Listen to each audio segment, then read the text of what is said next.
Fox News alert for you. The wife of the man killed in a police shooting in Charlotte, North Carolina, now sharing some graphic cell phone video that she shot during the altercation. Fox News just now getting access to some pictures from that footage. You can see Keith Scott on the ground after the shooting with police around him. Let's talk to our panel. Greg Jarrett is a Fox News anchor and a former defense attorney. Eric Guster is a criminal defense attorney. Greg, we were talking about this during the break. We've both seen the video. What's your take? It's ambiguous, shot from a distance, a bit shaky. You don't see a gun. You don't see the shooting itself. You don't actually see, the best I could tell, the alleged victim, Keith Scott. But there is a narration by the wife on the scene. She's shouting out instructions. At one point, she claims her husband doesn't have a gun. She instructs them that he has a traumatic brain injury that he's suffering from, which could prove key in this case.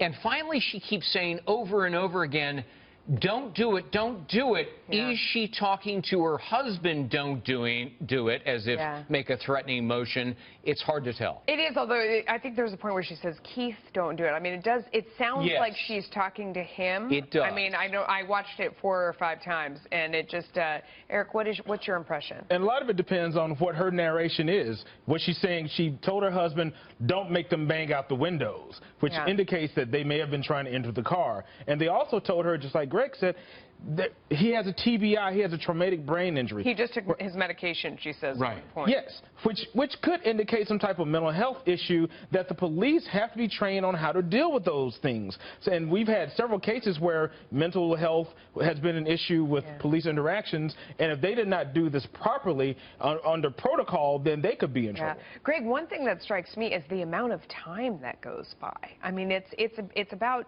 2 or 3 minutes where she has run back and she's getting, I believe, a cell phone charger or something for her phone. She comes back. It's this instinct that we all have now, that when something's going on, you grab your phone and you start recording so you have a record.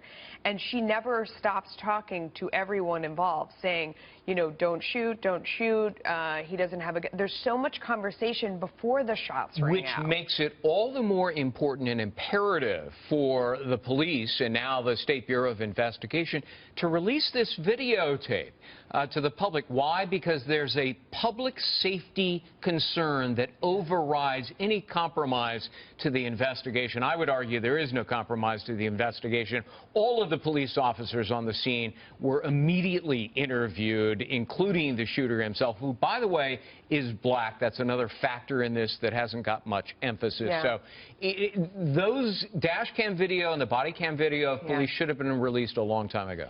Eric, you know, watching this video, it was amazing to me, something that the police chief, a lot of other people have said, that it creates more questions than answers, and I really felt the same way watching this. I almost had it was less clear what had happened. How do you sort through all of that?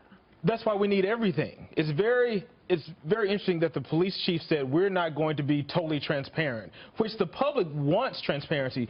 Remember the Laquan McDonald shooting in Chicago, where the chief said, this is bad. I'm going to let you all know it's bad, and we're releasing at 8 o'clock.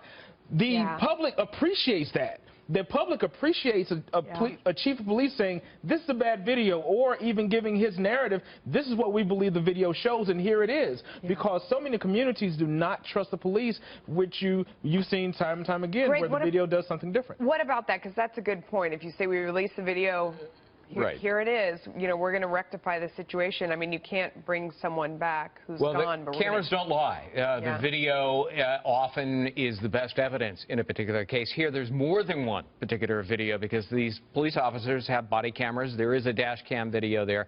It's interesting that the chief of police, Care Putney, originally said, this is a justified shooting, the videotape will prove it. Then all of a sudden he's hammered yesterday during a news conference, backs off and says, well, the video doesn't actually show a threatening move, and that's key.